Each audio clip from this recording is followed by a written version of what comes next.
વર્ષમાં શોધ કરવામાં આવી હતી? ભારતમાં સેવા સૌપ્રથમ કોલકાતા અને ડાયમંડ હાર્બર વચ્ચે શરૂ થઈ હતી. ટેલિગ્રામ દ્વારા નાના સંદેશાઓ એક સ્થળેથી બીજા સ્થળે ઝડપથી પહોંચી જતા હતા.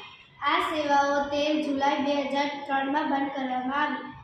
નમસ્તે, આ છે રેડિયો. રેડિયો એ શ્રાવ્ય પ્રકારનું સંચાર માધ્યમ છે. રેડિયો પર સંગીત, લોકગીત, ફિલ્મ ગીતો, પરિસંવાદ, રમતગમત, સમાચાર, હવામાન સમાચાર, ખોવાયેલી વ્યક્તિની જાહેરાત, નાટક, ભજન, વાર્તા જેવા કાર્યક્રમો સાંભળવા મળે છે. આ ઉપરાંત વરસાદ, પૂર, ચક્રવાત જેવી સંકટ સમયની આપત્તિઓ જાણ કરવા માટે રેડિયો ખૂબ જ ઉપયોગી છે. રેડિયોની શોધ 1895માં ઇટાલીના માર્કોની ફાળે જાય છે. ભારતમાં મુંબઈ, કલકત્તા ખાતે ખાનગી કંપનીએ ટ્રાન્સમીટર દ્વારા માહિતી પ્રચલન કરવાની શરૂઆત કરી હતી. ઈસવીસન 1957માં તેનું નામ અવકાશવાણી રાખવામાં આવ્યું. રેડિયો મોબાઈલમાં પણ ઉપલબ્ધ હોય છે. અસ્તુ. નમસ્તે બાળમિત્રો, આ છે કૃત્રિમ ઉપગ્રહ. હા, તેને સેટેલાઇટ તરીકે પણ ઓળખવામાં આવે છે. સંચાર માધ્યમ તરીકે કૃત્રિમ ઉપગ્રહનો ઉપયોગ થાય છે. કૃત્રિમ ઉપગ્રહ માનવસર્જિત છે. તેને અવકાશમાં તરતી મૂકવામાં પણ આવે છે. પૃથ્વી પરના રોજબરોજના સમાચાર, મોસમની જાણકારી, વિવિધ કાર્યક્રમો કૃત્રિમ ઉપગ્રહ દ્વારા શક્ય બને છે. પૃથ્વી પરથી કોઈ પણ સ્તરના કોમ્પ્યુટર, ટેલિવિઝન અને મોબાઈલ ફોન જેવા સાધનોમાં પ્રાપ્ત કરી શકાય છે.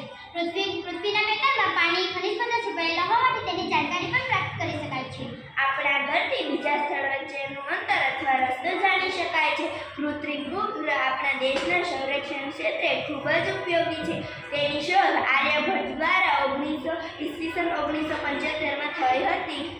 અસ્તુ. તમે ટેલિવિઝન વિશે તો જાણતા જ હશો ને? ટેલિવિઝનની શોધ કોણે અને ક્યારે કરી હતી? તો ચાલો આજે આપણે જાણીએ. ટેલિવિઝનની શોધ જ્હોન લોગી વાયટ દ્વારા 5 માર્ચ 1955ના રોજ થઈ હતી. ટેલિવિઝન આજનું સૌથી લોકપ્રિય દ્રશ્ય શ્રાવ્ય સંચાર માધ્યમ છે. ટેલિવિઝનને લોકો ટીવીના નામે પણ ઓળખે છે. તમારા ઘરમાં રાખવામાં આવેલ ટીવી પર તમે સમગ્ર દુનિયાના સમાચારો, ફિલ્મો, સિરિયલો, શૈક્ષણિક કાર્યક્રમો વગેરે જોઈ શકો છો. તાજેતરના સમાચારો કે વિવિધ રમતોનું પણ તેમાં જીવંત પ્રસારણ થાય છે. અસ્તુ. અરે, તમે શા માટે આજે આટલા બધા ખુશ છો? આજે અમને અમારી શાળામાં મૂવી બતાવ્યું. શાળા અને વળી મૂવી? હા, અમને મહિનામાં એક વખત સ્કૂલ મૂવી પણ બતાવે છે.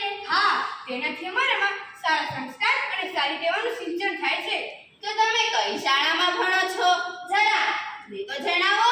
અમારી શાળાનું નામ છે લીલાબા વિદ્યા સંકુલ. એ વળી ક્યાં આવી છે? લાલ દરવાજા વિસ્તારમાં આવેલી લીલાબા વિદ્યા સંકુલ. આ ઉપરાંત અમારી શાળામાં શૈક્ષણિક પ્રવાસ, રમતોત્સવ, વાર્ષિકોત્સવ અને આંતરશાળા સ્પર્ધાનું પણ આયોજન થાય છે. આ ઉપરાંત અમારી શાળામાં computer centre, robotics lab, Akshay hall અને મોટી લાઇબ્રેરી પણ છે. ખરી વાત તો એ છે કે અમારી શાળામાં ડોનેશન વગર એડમિશન મળે છે. ઓહો, ત્યારે તો આવતા વર્ષથી અમે પણ તમારી શાળામાં જ એડમિશન લઈશું. હા, અમે તો તમારી શાળામાં જ એડમિશન લઈશું. બાળવાણી